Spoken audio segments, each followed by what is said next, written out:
Maya Angelou, born in 1928, an acclaimed American poet, a storyteller, and an activist. She was born in St. Louis, Missouri, in the United States. Very importantly, she worked for Dr. Martin Luther King Jr. and Malcolm X, two great African American personalities. A free bird leaps on the back of the wind and floats downstream till the current ends and dips his wing in the orange sun rays and dares to claim the sky.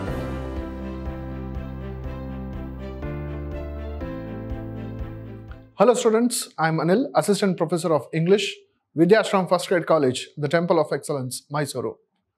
Today in this session we are going to look at a poem titled Caged Bird for the students of B.Ca second semester. The poem Caged Bird is written by Maya Angelou.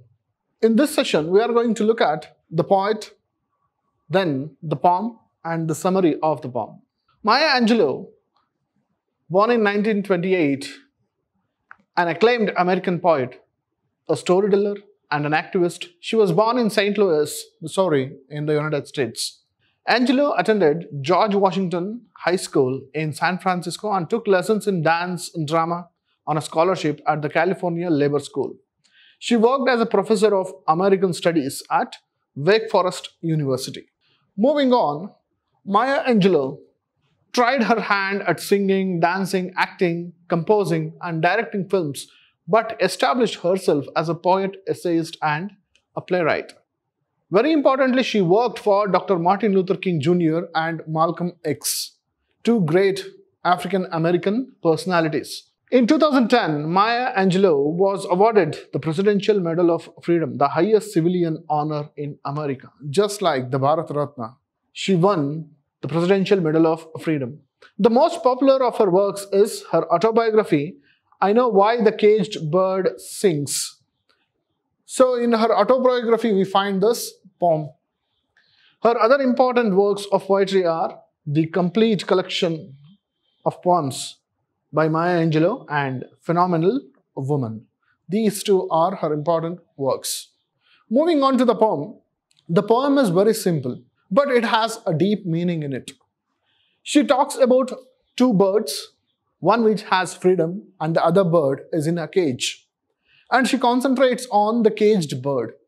What are the stark differences between a caged bird and a free bird?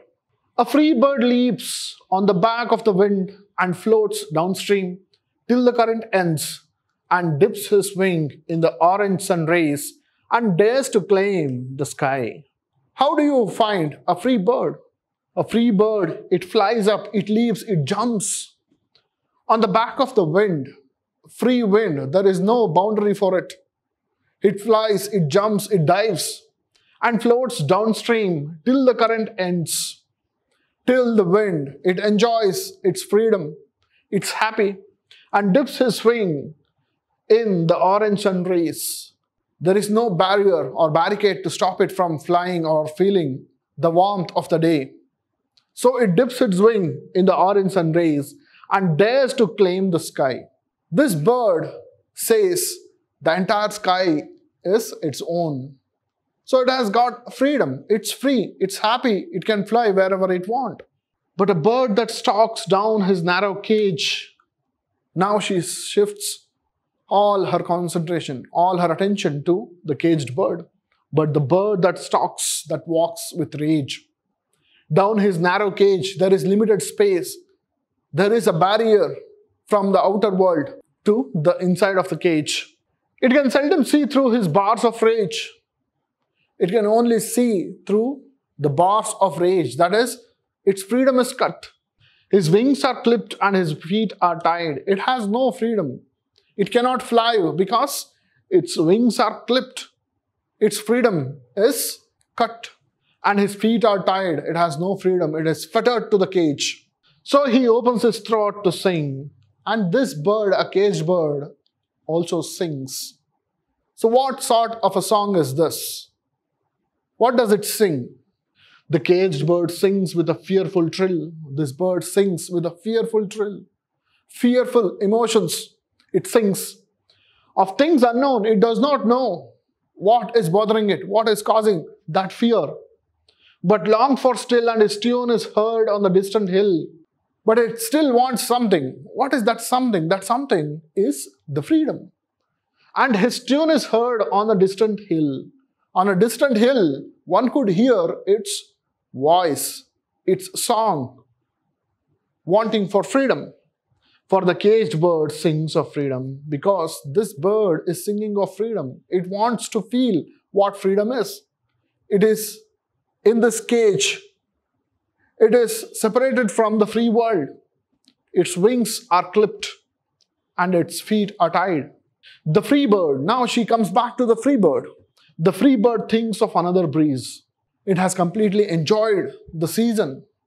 Now it is thinking of another breeze. And the trade winds soft through the sighing trees, and the fat worms waiting at a dawn bright lawn, and he names the sky his own. It has fresh food available for it.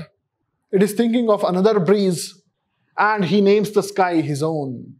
Now he says again, the second day it says, the entire sky is mine again. Again it goes through jumping, leaping, flying, and feeling the freedom. But a caged bird stands on the grave of dreams. What about the caged bird? The caged bird stands on the grave of dreams. The dreams are dead. It is buried in a grave. It's standing on that hopeless grave. His shadow shouts on a nightmare screen. When it looks at his own shadow, it screams of a nightmare.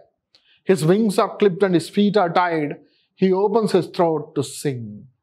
Again, the poet reiterates that its wings are clipped and its feet are tied.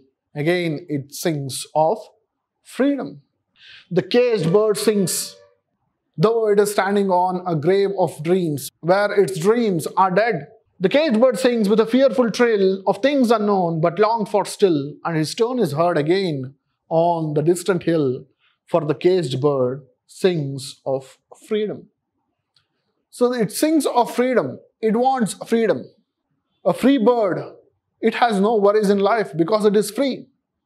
It can go wherever it wants. It can have whatever it wants. But a caged bird, it sings of freedom. It has a fear. It does not know what kind of a fear is that. Therefore, the poet compares the lives of two birds, one which is free, the other which is caged. To summarize in her words, in her opinion, the poem goes like this. Caged Bird, or I Know Why the Caged Bird Sings, is also the title of Maya Angelou's autobiography.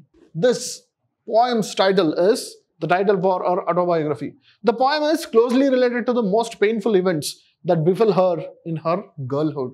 When she was a child, when she was a girl, something terrible happened in her life. She was raped and she was 7. And her uncles killed the rapist, which so terribly traumatized the girl that she could not utter a word for the next 5 years. A gruesome event happened in her life. She was raped by someone, and that rapist was killed brutally by her uncles. This entire incident was a shock for a little girl, 7-year-old girl. And for the next 5 years, she could not speak. It was after a great deal of persuasion and encouragement by one of her teachers that she came to realize the value of words and started using them to her advantage. After a teacher pursued her to come out of her fears, of her shock, of her trauma, she started using the words for her advantage. The free bird and the caged bird do not have much in common. If the former is concerned about the comforts life has to offer, the free bird is concerned about the comforts of life has to offer. The caged bird, fearing for his life, sings of freedom. That is the stark difference between a free bird and a caged bird. This is how Maya Angelou talks about a caged bird's emotions. Maya Angelou, she takes an incident from her life, a traumatic incident of her life, and then she speaks about freedom. For that she uses the images of a free bird and a caged bird. A caged bird has many fears in it, but it sings of freedom. A free bird has everything for its life. So this is how Maya Angelou talks about a caged bird. With this, we shall continue in the next class. Meet you in the next session. Thank you.